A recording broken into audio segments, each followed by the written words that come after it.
Amén, hermanos. Vamos a confesar nuestra fe con el credo niceno. Confesemos con nuestra boca lo que cree nuestro corazón.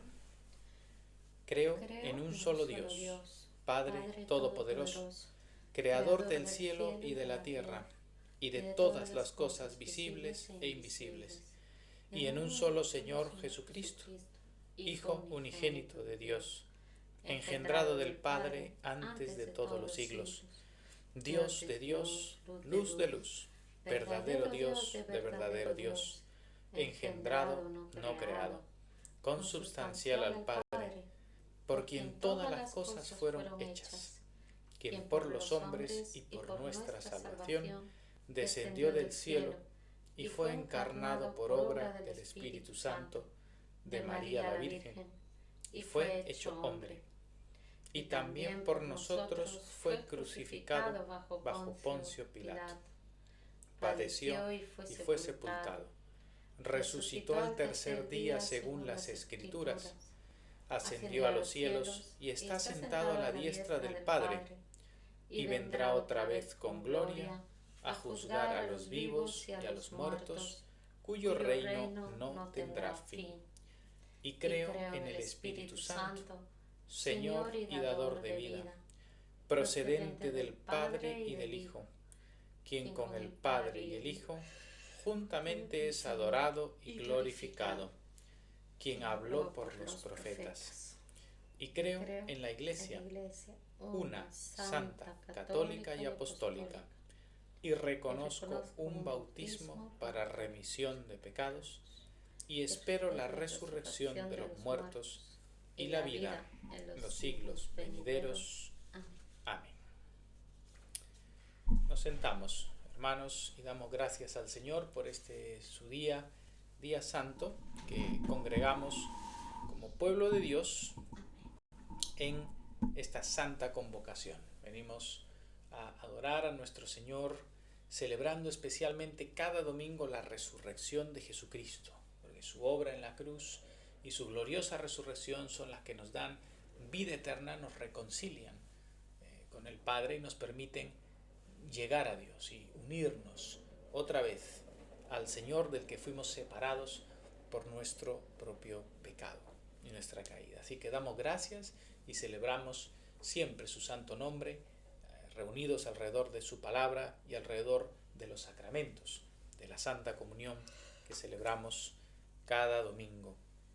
Así que hoy, al haber examinado o leído la palabra de Dios en las lecturas que nos da el leccionario para el día de hoy, vamos a acercarnos a meditar una vez más el Evangelio en el capítulo 18 de San Lucas, en el versículo 9. Antes de esto, consideremos una vez más el contexto y lo último que hemos visto en el sermón anterior, el pasado domingo. Pidámosle al Señor que nos dirija con su Espíritu Santo. Bendito Señor, concédenos el don de tu Espíritu Santo.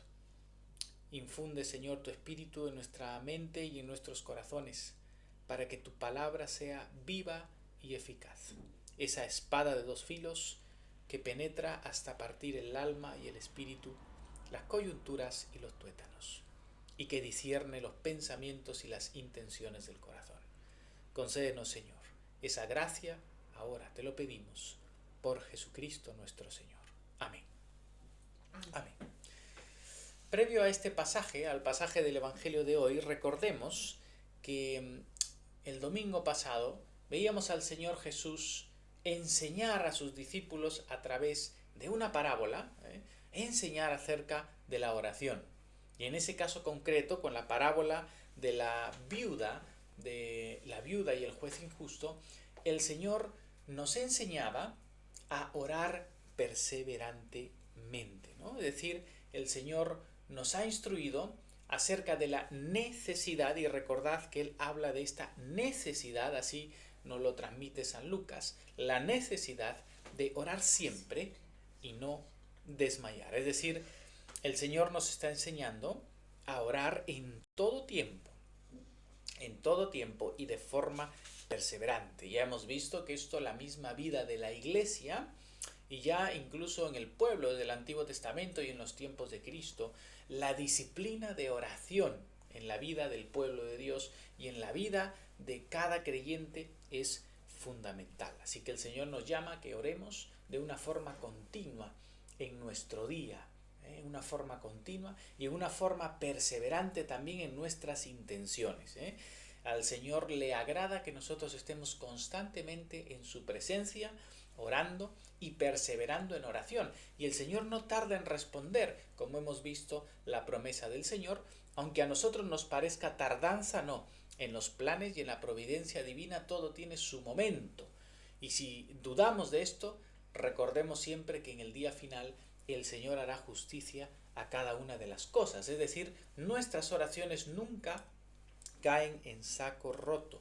Las oraciones de la Iglesia, y sobre todo en ese contexto de esa misma parábola, orando por las injusticias que sufre la Iglesia y que sufre el justo en medio de un mundo de tinieblas, todas esas oraciones y súplicas a Dios no caen en saco roto. El Señor finalmente responderá claramente, poniendo cada cosa en su lugar.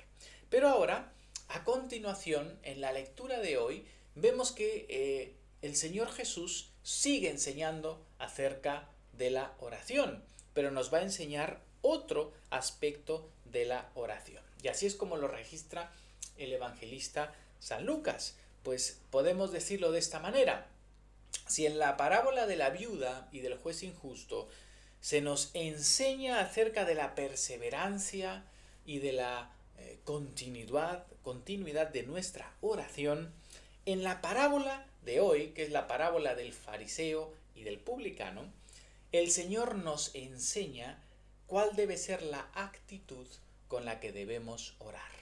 No solamente se trata de la perseverancia y de la constancia, sino también de acercarse al Señor, de acercarse a la oración con el corazón correcto. ¿Cuál debe ser el corazón con el que debemos acercarnos a la oración? Así que veamos en primer lugar lo que nos dice el Evangelio. ¿A quién se dirigen esta parábola, o cuál es el objetivo que tiene el Señor Jesucristo al dar esta parábola? Versículo 9, Lucas 18, nos dice: a unos que confiaban en sí mismos como justos y menospreciaban a los otros, dijo también esta parábola. Fijaos el inicio, ¿no? Fijaos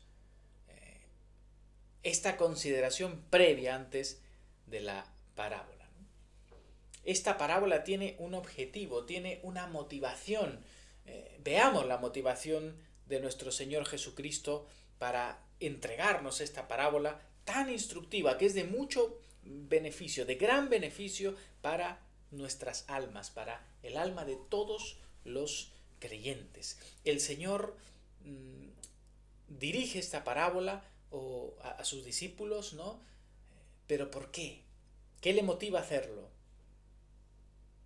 Que Él ha visto, está considerando la actitud de unos que confiaban en sí mismos como justos y despreciaban a otros. Es decir, lo que motiva esta parábola y a quien el Señor dirige esta parábola, que no es a sus discípulos, perdón, lo he dicho antes, no es a sus discípulos a quien la dirige, sino que la está dirigiendo a unos que se están acercando supuestamente a Dios y a la oración, pero confiando en sí mismos como justos. Esa es la primera característica de ellos, aunque en este momento no nos dice todavía quiénes son, pero ellos confiaban en sí mismos, como que ya eran justos, es decir, como que delante de Dios ellos ya se encontraban justos y perfectos ante Dios. Y además de esa actitud, menospreciaban a los otros. Es decir, se acercaban con corazones que estaban llenos de orgullos, con corazones que estaban satisfechos en sí mismos y por sí mismos. Es decir, ellos consideraban que ya eran suficientes en sí mismos. Esa era la actitud con la que se acercaban ante Dios. Y esa misma actitud, ese considerarse a sí mismos como suficientes y superiores, les llevaban a ponerse en esa posición de menosprecio hacia los demás. Es decir, esta parábola apunta a aquellos que se acercan a Dios creyendo y confiando en sí mismos. Ellos confían en sí mismos, como que en ellos reside todo lo suficiente para acercarse a Dios. Ellos piensan y consideran que sus buenas acciones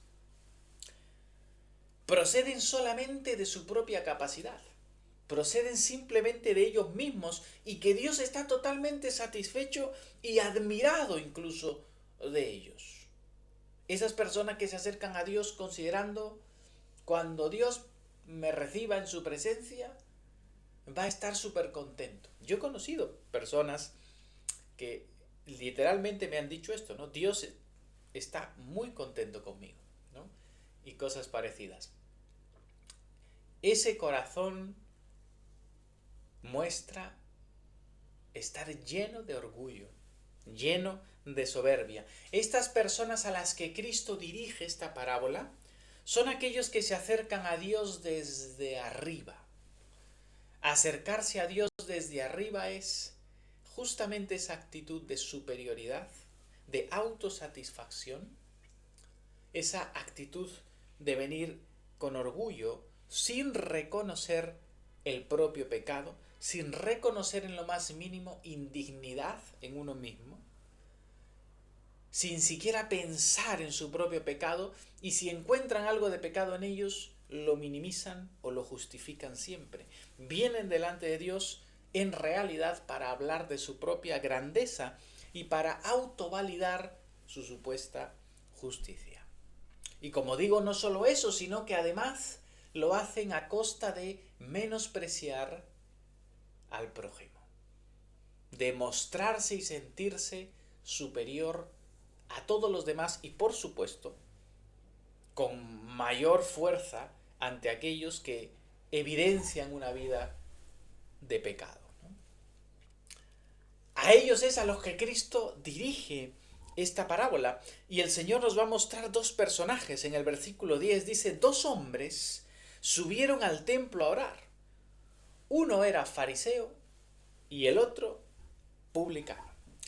Recordemos que los judíos en tiempos del Señor, todos los judíos piadosos, en su liturgia de la oración común y de la oración personal, ellos por lo menos en el día tenían 3 momentos principales de la oración.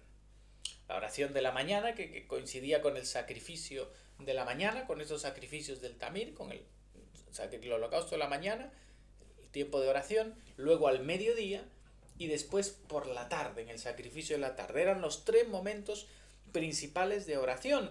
Y por supuesto ellos consideraban que la oración era más efectiva si es que se hacía en el templo. Entonces todos los que estaban en Jerusalén normalmente acudían en estos 3 momentos de oración al templo para orar. Jesús nos muestra aquí a estos 2 personajes que suben al templo en una de estas horas de la oración. El Señor no nos dice en cuál, pero suben ambos. Ahora, el perfil de los 2 es muy diferente, como San Lucas nos viene mostrando en varias de las parábolas y enseñanzas. El perfil de uno de ellos es el típico fariseo hipócrita. No todos los fariseos eran hipócritas, ¿no? Muchos de ellos se convirtieron a Cristo y le recibieron, pero muchos de los fariseos son el paradigma del religioso hipócrita y exterior. Y es así como los evangelios lo muestran. El Señor Jesús mismo los acusa una y otra vez de esta actitud exterior, hipócrita, religiosa, de donde viene esta idea, ¿no?, fariseica, ¿no?, para nosotros, ¿no?, la idea de ese fariseo. Pues ese es el primer personaje, ¿no? Ahora, el segundo personaje es el paradigma del pecador, ¿no? Es todo lo opuesto, es el contraste total, ¿no?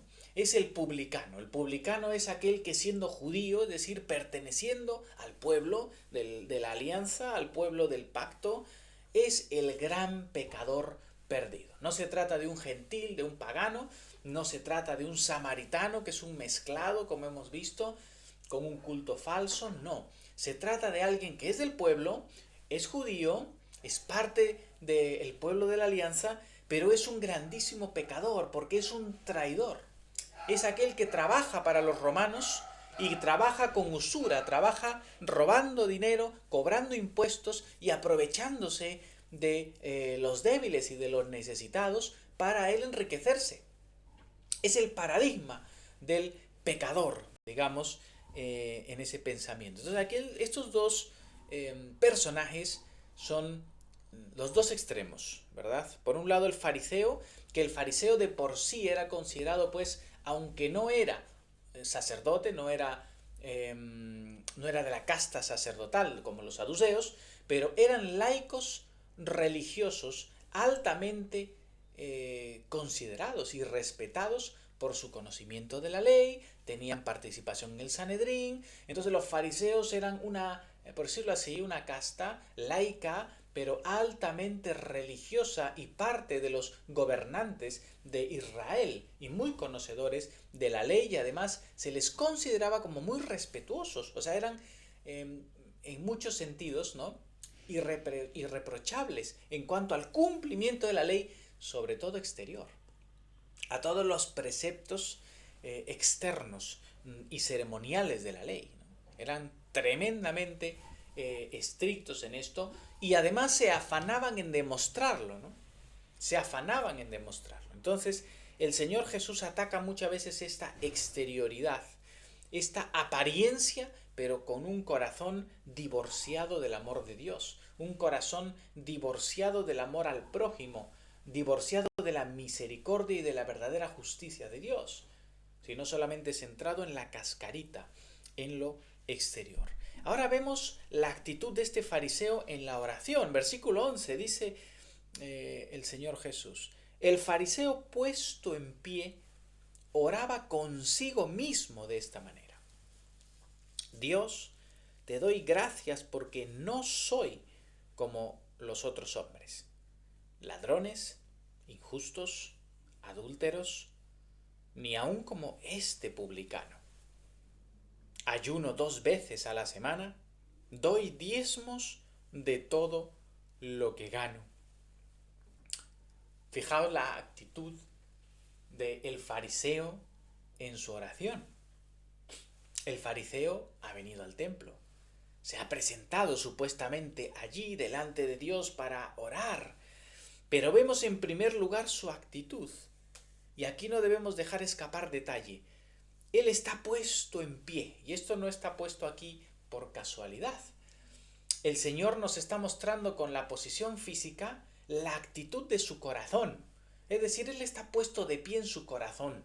Este hombre no está postrado, no está de rodillas delante de Dios, reconociendo su indignidad, reconociendo su incapacidad, reconociendo su pecado delante de la gloria divina. No, Él está de pie. Él está firme allí en su orgullo, de pie. Esa es la actitud de su corazón al presentarse delante de Dios.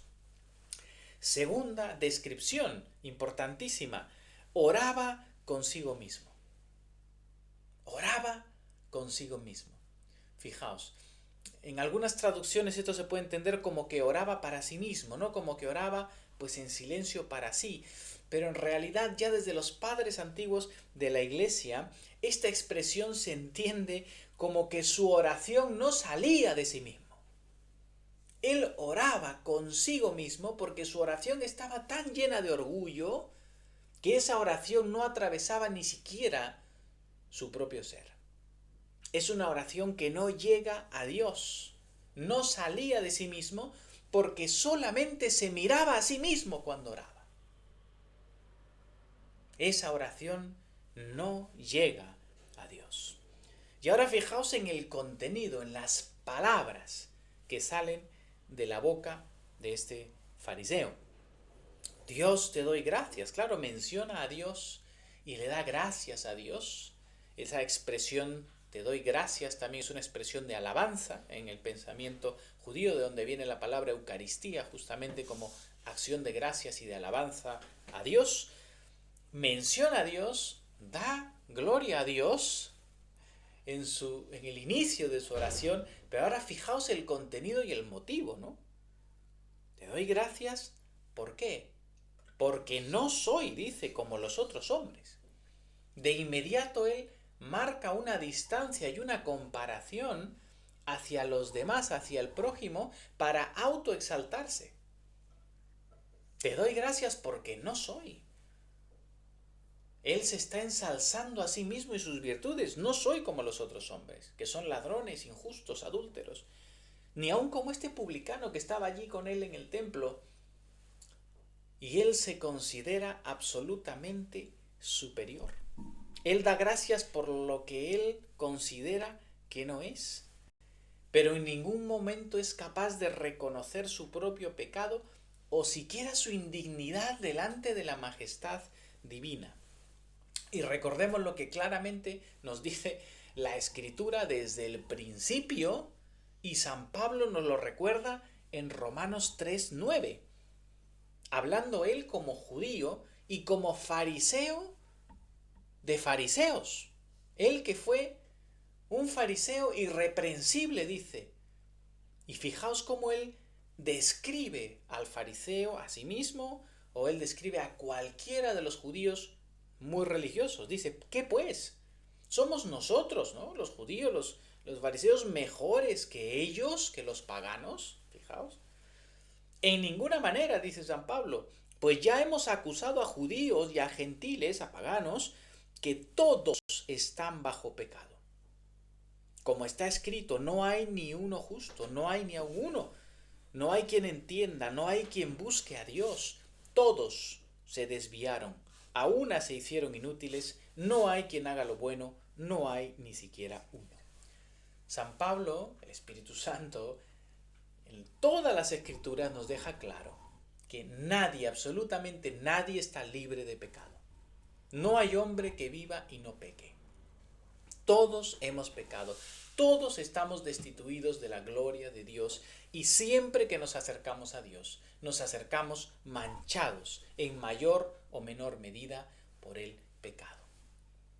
Nadie puede acercarse a Dios desde arriba como este hombre, dando gracias porque él no es un pecador, no. Todos somos pecadores y todos necesitamos de la gracia de Dios. Nadie puede acercarse a Dios desde arriba, incluso siendo ya cristianos, habiendo sido renacidos por el Señor, habiendo reconocido a Cristo como Señor, habiendo sido bautizados en Cristo y llenos de la gracia. Aún así, San Juan nos dice en el capítulo, en su primera epístola, capítulo 1:8, nos dice, si decimos que no tenemos pecado, nos engañamos a nosotros mismos y la verdad no está en nosotros. Si confesamos nuestros pecados, Él es fiel y justo para perdonar nuestros pecados y limpiarnos de toda maldad. Si decimos que no hemos pecado, le hacemos a Él mentiroso y su palabra no está en nosotros. Recordaos que el mismo Señor Jesús nos dijo, ya habéis sido lavados, pero ahora necesitáis lavaros los pies, es decir, ya habéis sido perdonados, pero ahora necesitamos por eso confesar nuestros pecados constantemente cada vez que oramos, cada vez que nos acercamos a la oración personal, a la oración litúrgica. Por eso en nuestros servicios de oración, en nuestra liturgia de la Eucaristía, siempre tenemos la confesión de nuestros pecados, porque constantemente necesitamos acercarnos al Señor en arrepentimiento, en conversión, reconociendo nuestra indignidad, nuestra miseria y confesando nuestro pecado y no sintiéndonos justos en nosotros mismos. Esa es la actitud con la que debemos acercarnos. Pero este fariseo religioso estaba contento consigo mismo. Estaba satisfecho consigo mismo. Y él creía que Dios estaba contento con él mismo. Pero él no era capaz de acercarse con un corazón humilde. Y él empieza a describir sus actos de justicia. Dice, versículo 12, ayuno 2 veces a la semana. Doy diezmos de todo lo que gano. Los judíos normalmente ayunaban 2 veces por semana, aunque el ayuno obligatorio estaba prescrito como una vez el año, pero esta práctica piadosa que además el Señor Jesús también nos dice que ayunemos. No es malo ayunar, ni es malo dar las ofrendas, ¿no? O en este caso los diezmos que estaban prescritos en la antigua alianza. Por supuesto que tenía que cumplirse esto, pero este hombre estaba envanecido y él creía que por simplemente estos actos de justicia ya estaba totalmente en paz con Dios, pero no era incapaz de ver la profundidad del pecado en su corazón. Y este hombre creía que haciendo estas cosas o haciendo más, porque él daba diezmo de todo cuando la ley prescribía de algunas cosas, y él ayunaba el máximo, ¿no? que religiosamente se cumplía, ¿no? Pero Dios no estaba contento con su corazón, porque este hombre no venía con un corazón contrito y humillado. El fariseo, en conclusión, realmente no iba a orar. Él iba a informar a Dios de lo bueno que él era. Eso es a lo que iba este fariseo al templo. Pero nada de esto podía justificarle, nada de esto podía hacerle acepto delante de Dios, porque él también era un pecador. Él también necesitaba el perdón, la misericordia, la gracia de Dios, pero no lo podía ver porque estaba cegado por su orgullo. Tenía un corazón lleno de orgullo que le tenía ciego. Y esto le tenía además vacío, un corazón vacío del amor y de la misericordia. Porque él era incapaz de sentir misericordia por su prójimo, de dolerse por el pecado y por la, vamos a decir, miseria de su prójimo. Él se satisfacía sintiéndose superior y menospreciando a aquel por el cual él debería sentir dolor y a quien él debería intentar ayudar. Fijaos, pero esa es la realidad de los corazones de muchas personas que nos rodean, que se sienten justas y satisfechas en sí mismas, que no necesitan la gracia de Dios, que ellos ya están completos. Es un pelagianismo, ¿no? Y en la cultura en la que vivimos hoy estamos rodeados de ese buenismo, ¿no? Muchísimas personas en nuestra cultura, aquí en Europa, aquí en España, están absolutamente satisfechas consigo mismas y están absolutamente seguras de que Dios está feliz con ellas.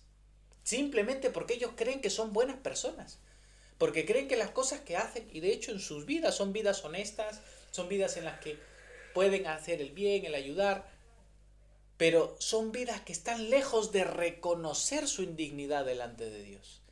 Vidas que están lejos de reconocer que necesitan el perdón y la reconciliación, y les hace sentirse superiores sobre otras personas.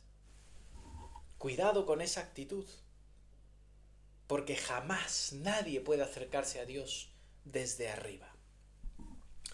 Ahora vemos en contraste la oración del publicano.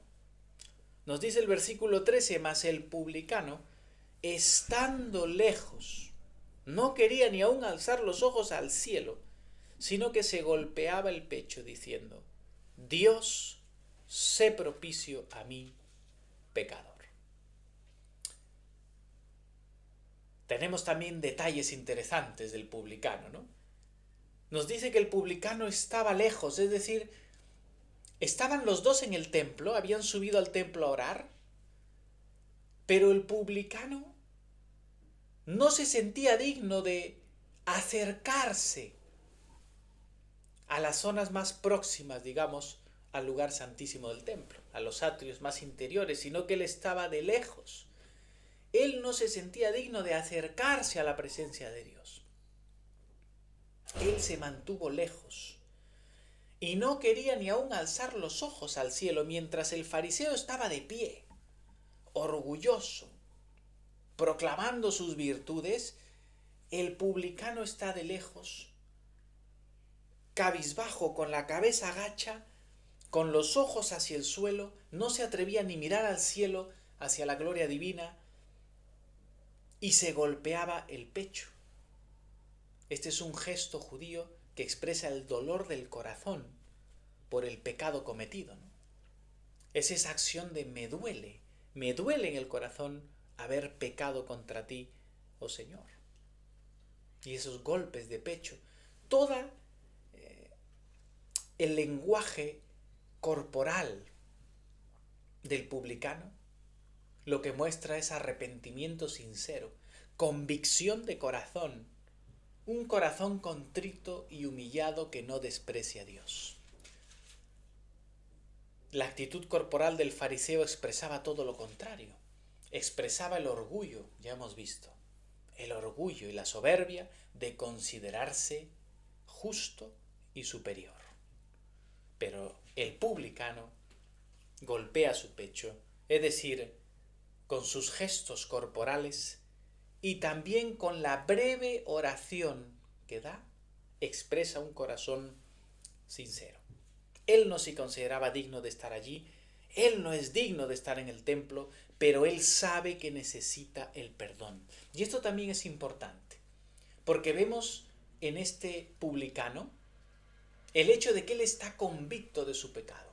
La gracia del Espíritu Santo ha obrado en su corazón, él está convencido de su pecado, pero él no se queda quieto, ni él va a la desesperación como Judas, que se suicidó. Y eso no fue arrepentimiento. Judas se dio cuenta de su pecado, de la gravedad de su pecado, y en vez de recurrir a Cristo para el perdón de sus pecados, en vez de ir arrepentido, pidiendo perdón y confesar su pecado, él se suicidó en la desesperación.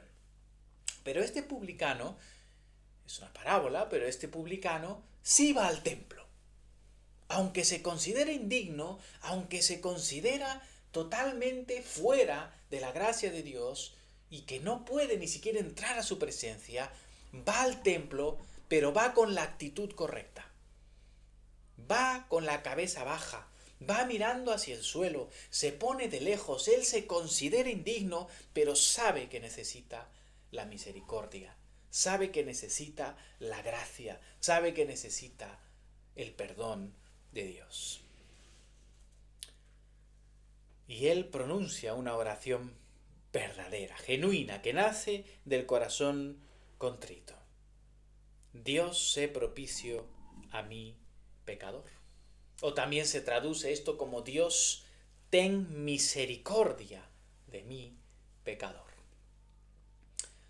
Y al traducir esta expresión, algunos la traducen como ten misericordia de mí, el pecador. Es decir,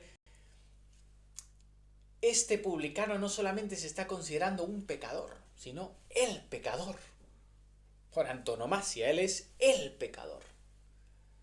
Y esa es la actitud del corazón del que verdaderamente se acerca a Dios desde abajo, arrepentido, considerando su propia incapacidad, considerando su propia indignidad y sin tratar de autojustificarse.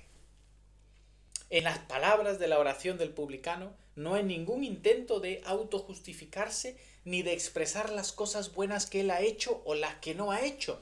Ni se está comparando con nadie, no se está comparando con otros pecadores ni con los fariseos, no se compara con nadie. Él viene y se presenta auténticamente delante de Dios como él es y viéndose a sí mismo en comparación con Dios y su gloria.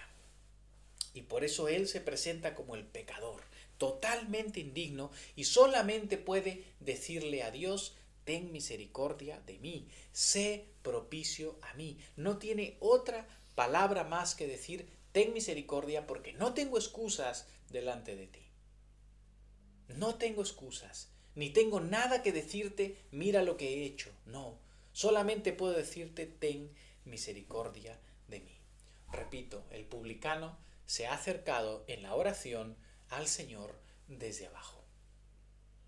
Desde abajo. Desde un corazón humilde, humillado, quebrantado, reconociendo su indignidad y su incapacidad. ¿Cuál es la conclusión a la que nos lleva el Señor Jesucristo? Versículo 14. Os digo que éste, el publicano, descendió a su casa justificado antes que el otro. porque cualquiera que se enaltece será humillado, y el que se humilla será enaltecido. La enseñanza de esta parábola es clave para la vida espiritual. El que descendió justificado, el que descendió perdonado por Dios, el que descendió en comunión con Dios, recibido por Dios, fue el publicano, el grandísimo pecador.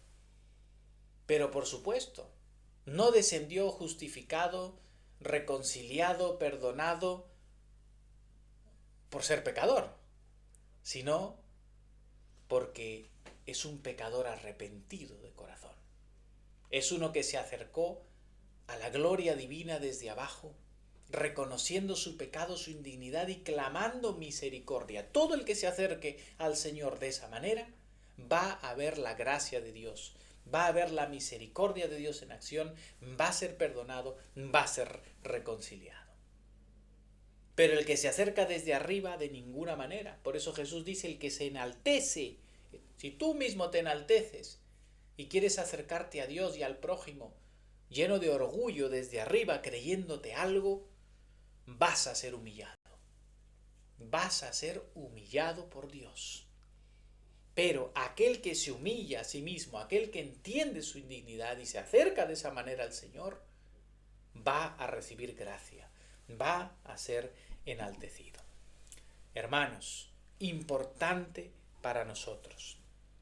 No podemos acercarnos a Dios desde arriba. El orgullo, la soberbia, la alta imagen de uno mismo impide que la oración llegue a Dios.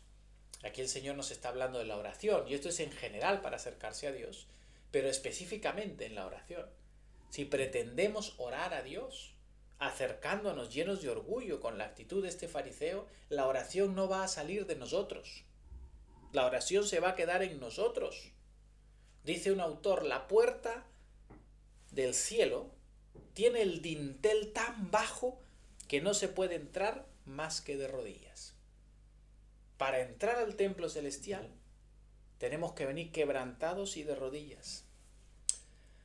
Segunda cosa que nos enseña esto. Nadie, de verdad, si nos acercamos a Dios con desprecio hacia los demás, o sea, nadie que se acerque a Dios despreciando a sus semejantes, puede acercarse a Dios en oración. Tenemos que reconocernos todos pecadores. Todos somos miserables pecadores, necesitados de la gracia de Dios. Todos somos necesitados de la salvación de Cristo cada día, de su obra redentora en la cruz y su resurrección cada día. Nadie es digno en sí mismo de acercarse a la presencia de Dios. Si somos recibidos es por Cristo. Si somos hechos hijos es por Cristo. Si somos reconciliados es por Cristo, por su obra en la cruz. Nadie tiene en sí mismo la justicia propia para decir, Dios me recibe perfectamente. No nos consideremos mejores que nadie, ni siquiera mejores que los peores pecadores. Cuando pensamos en los peores pecadores, nunca nos sintamos nosotros superiores. Si no somos como ellos es por la gracia de Dios. Todos somos pecadores. Y si estuviésemos abandonados a nuestro propio corazón, podríamos llegar a las cosas más profundas de maldad que ni imaginamos. Sintamos siempre misericordia y tendremos corazones compasivos por aquellos que están en las profundidades del pecado. No tengamos la actitud del fariseo de sentirse superior y de menospreciar al que está en las profundidades del pecado. Tengamos más bien un corazón compasivo como el de Cristo, que va y busca al pecador, que va y busca la salvación del perdido, que ora por aquellos que están en las tinieblas más profundas y que intenta sacarles de allí por medio del Evangelio, pero no nos llenemos de un corazón de soberbia hacia ellos. Necesitamos, hermanos, corazones humillados y contritos. El Salmo 51, 17 dice, los sacrificios de Dios son el espíritu quebrantado, al corazón contrito y humillado no despreciarás tú, oh Dios. Salmo 34, 18. Cercano está el Señor a los quebrantados de corazón y salva a los contritos de espíritu. Isaías 57:15, porque así dijo el alto y sublime, el que habita la eternidad y cuyo nombre es el Santo. Yo habito en la altura y en la santidad, y con el quebrantado y humilde de espíritu, para hacer vivir el espíritu de los humildes y para vivificar el corazón de los quebrantados. Corazón humilde, contrito y humillado es lo que busca Dios cuando nos acercamos a Él en la oración. Sin duda esta humildad va a venir de no compararnos a nosotros con los demás, sino a compararnos con Cristo y con la ley de Cristo. Cuando nos comparamos con Cristo y con su ley, con los 10 mandamientos y con la ley que nos da Cristo en el Evangelio, nos vamos a ver verdaderamente incapaces e indignos. Acerquémonos siempre con ese corazón sencillo al Señor. Que Dios nos ayude, hermanos, nos conceda ese don de ser mansos, humildes de corazón y de buscar el bien del prójimo y a aquellos que están en las profundidades del pecado. Dios nos dé la gracia de tratarles con amor, con misericordia, para llevarlos a la luz de Cristo. Que el Señor nos bendiga. En el nombre del Padre, y del Hijo, y del Espíritu Santo.